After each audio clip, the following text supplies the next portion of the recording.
आए हुए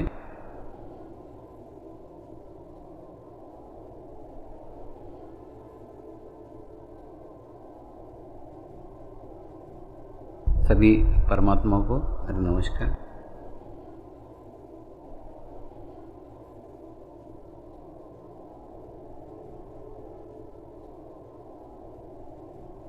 एक विशिष्ट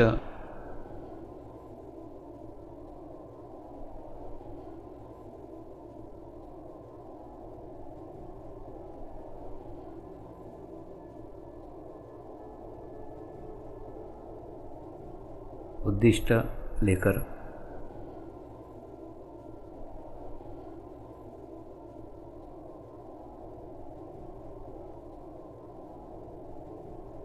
हम सब यहाँ एकत्रित हुए हैं।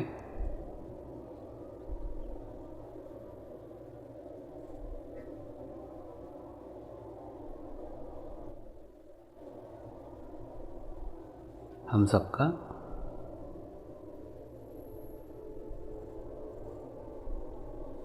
एक ही उद्दिष्ट है,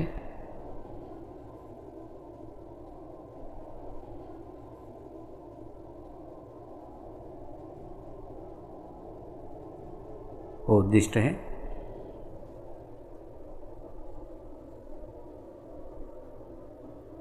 अपने जीवन काल में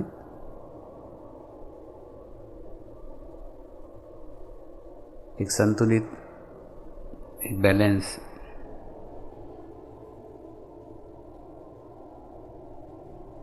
जीवन व्यतीत करते हुए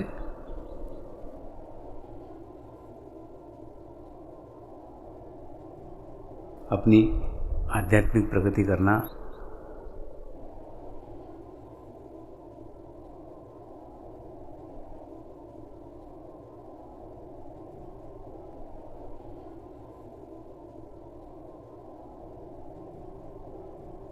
और इसी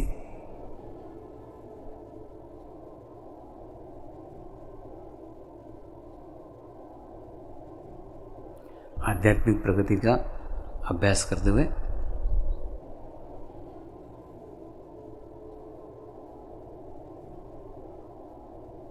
अपने जीवन काल में मोक्ष की स्थिति को प्राप्त करना।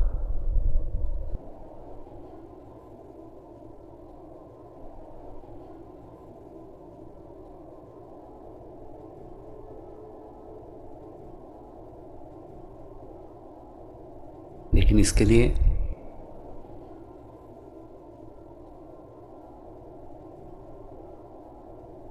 किसी भी एक व्यक्ति के प्रयास,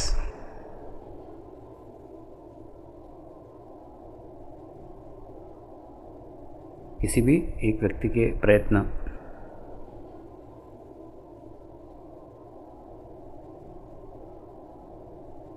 काफ़ी नहीं है।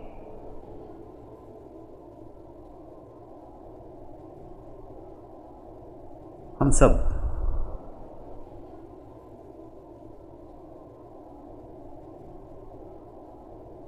अपने ऊपर नियंत्रण करने के लिए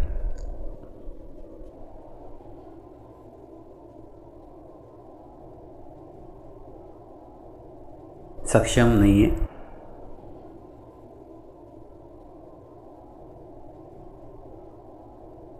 इसीलिए अपने भीतर के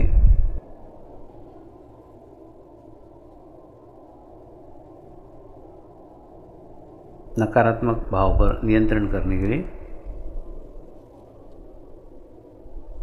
हम सब सामूहिकता के शरण में जाते हैं।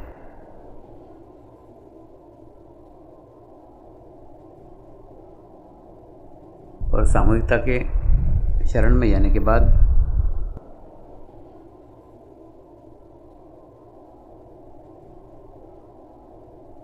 सामूहिक सकारात्मक शक्तियों के सानिध्य में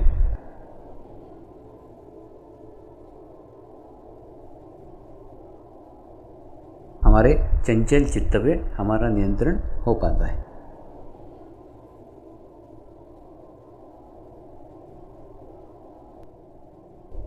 और जब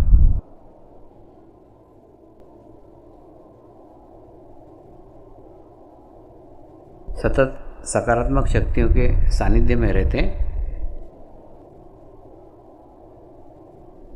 तो धीरे धीरे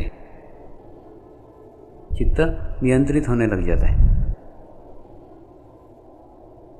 और चित्त नियंत्रित होते होते धीरे धीरे चित्त सशक्त होने लग जाता है और एक सशक्त चित्त के हम धनी हो जाते हैं।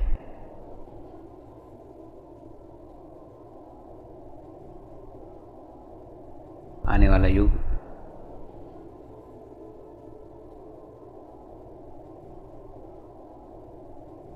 आने वाला समय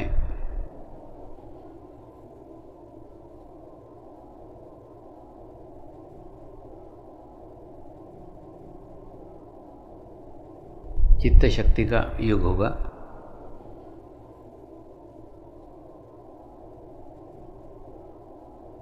और चित्त शक्ति के युग में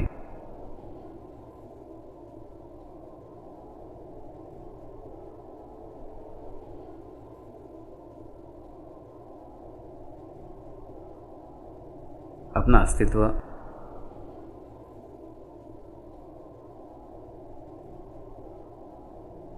बनाए रखने के लिए, सुरक्षित रखने के लिए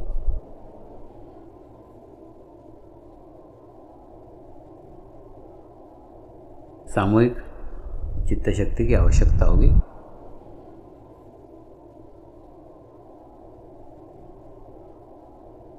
भविष्य की संभावनाएं देखते हुए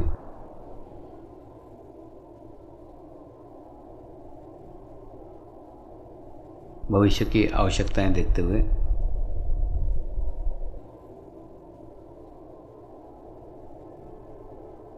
समाज को एक दिशा देने का, समाज को एक मार्ग देने का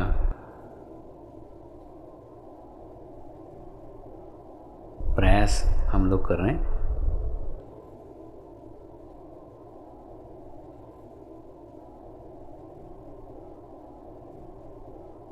और इस प्रयास में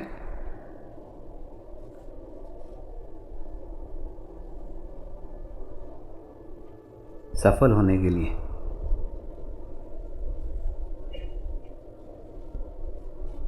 आवश्यक है आप दो बातों का ध्यान रखें। एक तो सतत अच्छा कार्य करना, सतत अच्छा कार्य से मेरा आशय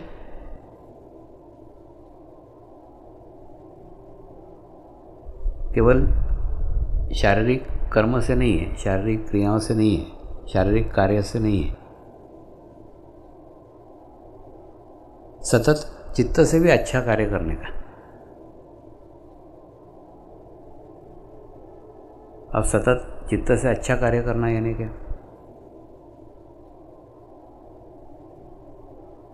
सतत चित्त से अच्छा कार्य करना यानी सबके बारे में अच्छा सोचना, सबके प्रति आपके मन में अच्छा भाव रखना,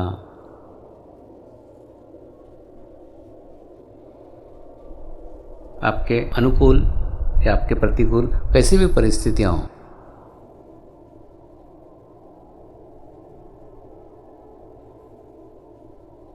दोनों ही परिस्थिति में अपना संतुलन बनाए रखना। और कोई भी व्यक्ति आपसे कैसा भी बर्ताव करे,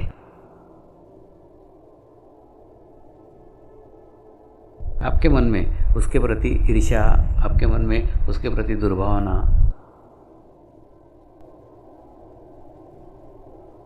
नहीं आनी चाहिए, क्योंकि ये दोष आने से आपका चित्त दूषित हो जाएगा। सदैव आपका चित्त पवित्र बना रहना चाहिए, सदैव चित्त शुद्ध बना रहना चाहिए, सदैव चित्त सकारात्मक बना रहना चाहिए।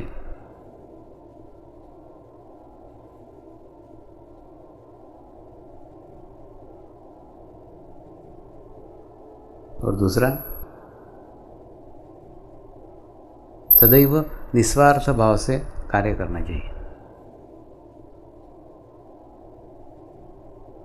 ये दो अगर बातें आप जीवन में पकड़ लेते हो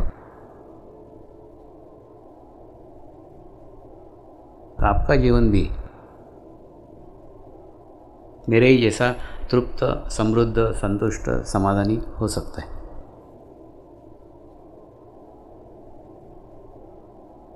मैंने भी जाने अनजाने में ये दो बातें ही पकड़ करके चला हूँ। एक, सतत सदैव अच्छा कार्य करना, सदैव सबके प्रति अच्छा भाव रखना। दूसरा, निस्वार्थ भाव से काम करना। कोई भी कार्य करते हो, छोटे से छोटा कार्य कर रहे हो, बड़ा से बड़ा कार्य कर रहे हो, उसके परिणाम की, उसके फल की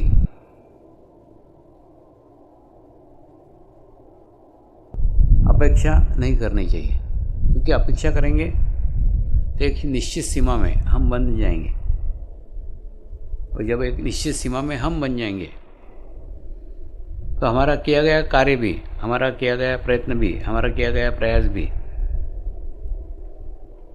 एक शरीर तक सीमित होकर रह जाएगा। इसीलिए अगर आप जब भी कोई प्रयत्न करते हो, जब भी कोई प्रयास करते हो, तो ये प्रयास किसी भी अपेक्षा से नहीं करना चाहिए। इसलिए कार्य करो, लेकिन कोई भी अपेक्षा से कार्य मत करो। कैसे? जैसे प्रचार कार्य कर रहे हैं, प्रचार कार्य करना आपका खुद का कार्य है, निजी कार्य है, उससे आपका स्पिरिचुअल ग्रोथ होता है, आपकी आध्यात्मिक प्रगति होती है। प्रचार कार्य करके आप किसी के ऊपर एहसान नहीं कर रहे, किसी के ऊपर उपकार नहीं कर रहे हैं, आप आपके ऊपर ही उपकार कर रहे हैं, आप आपका ही रास्ता बना रहे हैं, आप आपका ही मार्ग बना रहे हैं।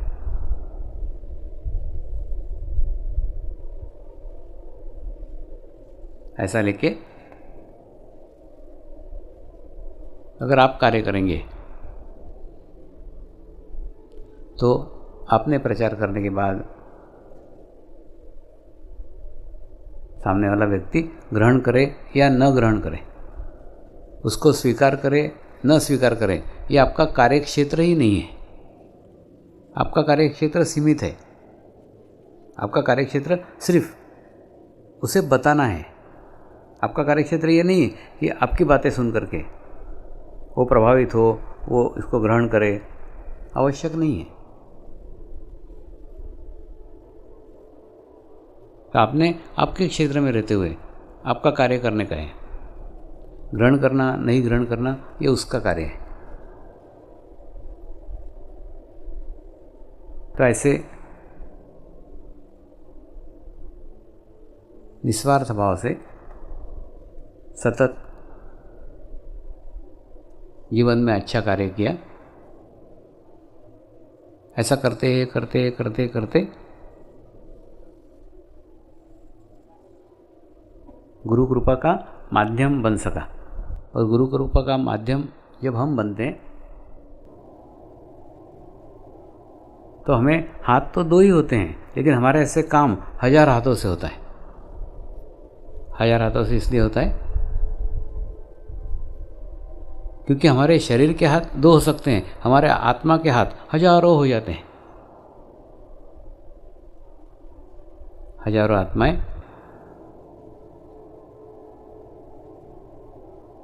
आपके कार्य में शामिल हो जाती। मेरे शब्दों को समझो, आपके कार्य में हजारों आत्माएं शामिल हो जाती है। और जब आत्माएं शामिल हो जाती है तो आत्माओं की सामूहिक शक्ति आपके पास निर्माण हो जाती है।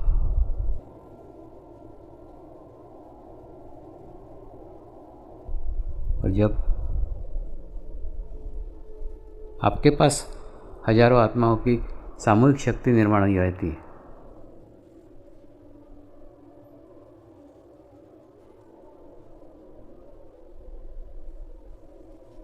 तो कार्य करना नहीं पड़ता,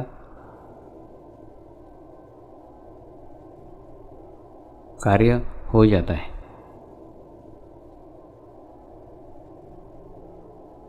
कार्य करना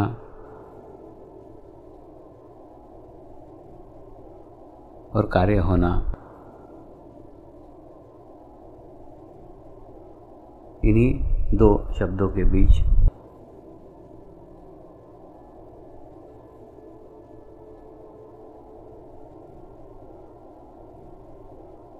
ध्यान है।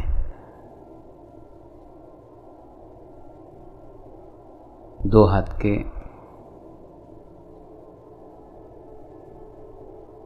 नर से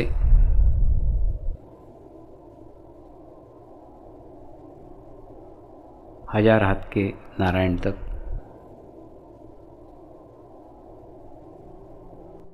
पहुंचने का मार्ग,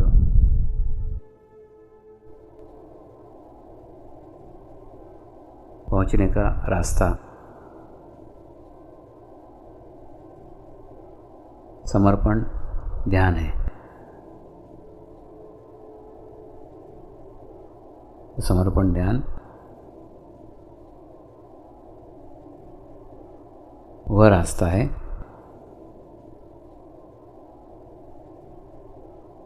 वह मार्ग है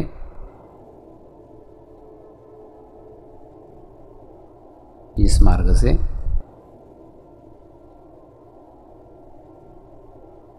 आत्मा से परमात्मा तक यात्रा की जाती है।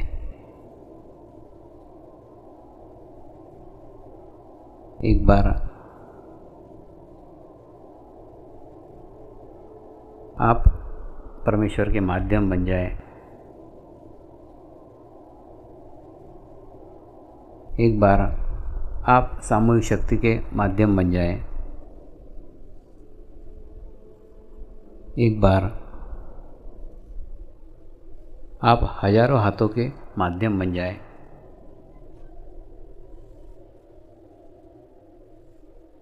फिर कार्य करना नहीं पड़ते, कार्य हो जाते हैं। हजारों हाथों की सामूहिक शक्ति, हजारों हाथों की कलेक्टिविटी मेरे पीछे कार्यरत है और तुम लोग मेरे शरीर के अंग प्रत्यंग हो। तो आपके माध्यम से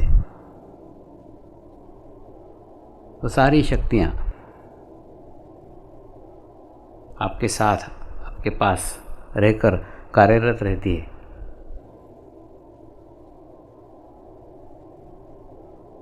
आपके माध्यम से शक्तियाँ कार्य करते रहती है।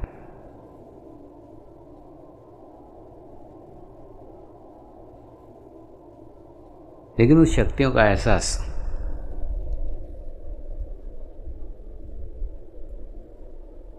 कभी कभी जब आप उच्च स्थिति में होते हो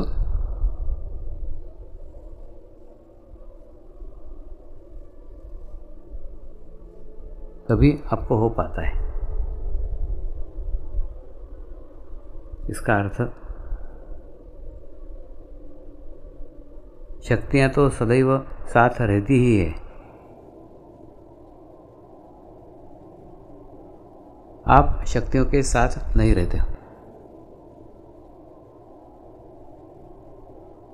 आप शक्तियों के साथ नहीं रहते हैं यानी सामूहिकता की शक्तियाँ मेरे साथ है।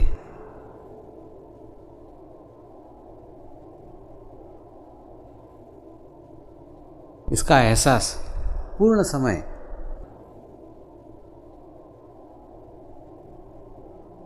आपको नहीं होता।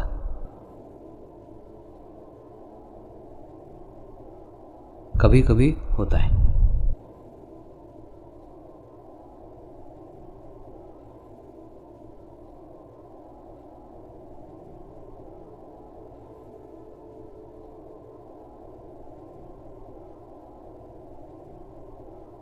एक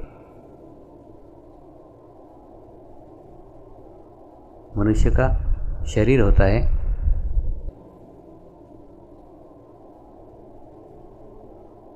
एक मनुष्य के शरीर की छाया होती है। एक शरीर है, एक शरीर की छाया है। शरीर अलग है, छाया अलग है।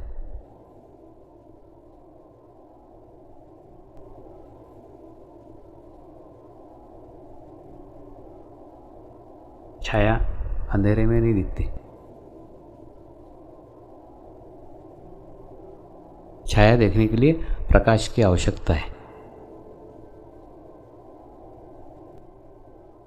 अगर पर्याप्त प्रकाश आपके आसपास है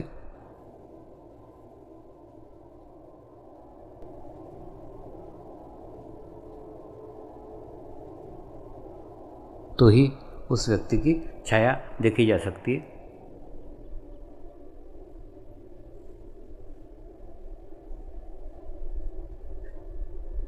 ठीक इसी प्रकार से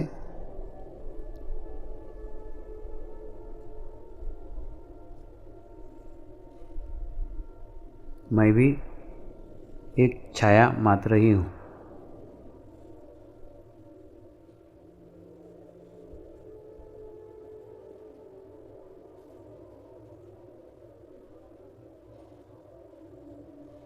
मेरा मूल स्वरूप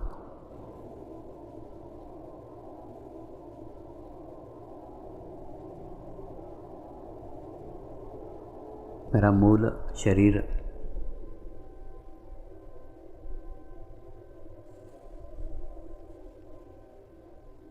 आज भी हिमालय में ही स्थित है।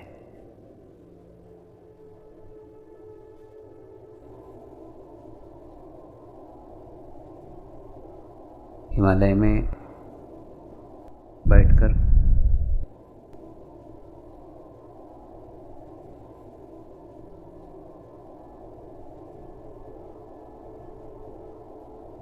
वहाँ से ही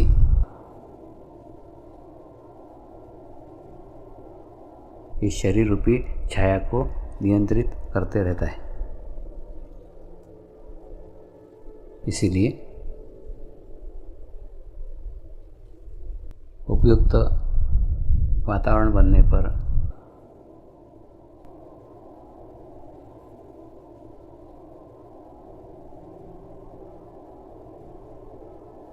उपयुक्त आवश्यकता होने पर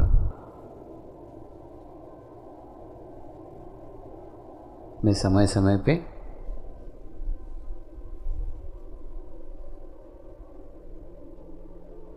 उस शरीर के संपर्क में रहता हूँ।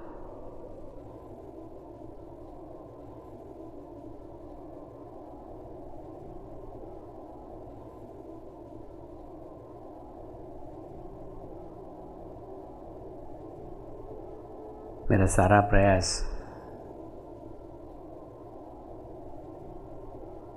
मेरा सारा प्रयत्न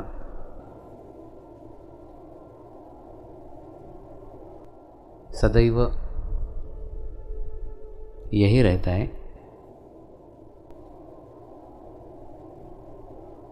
आपका भी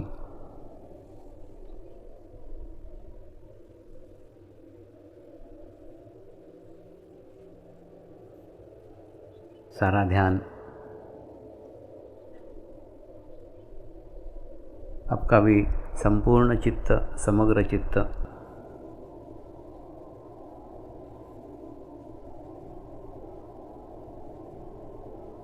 संपूर्ण समय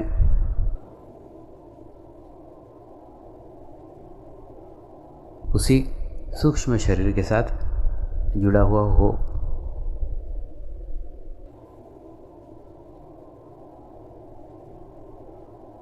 आप सभी लोग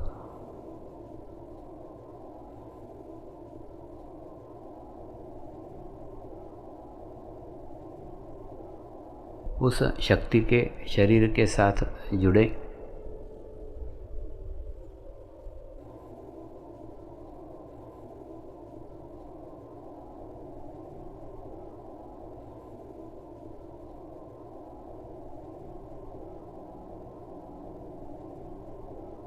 क्योंकि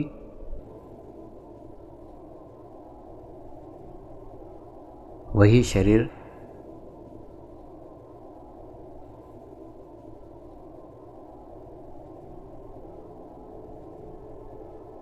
शाश्वत शरीर है।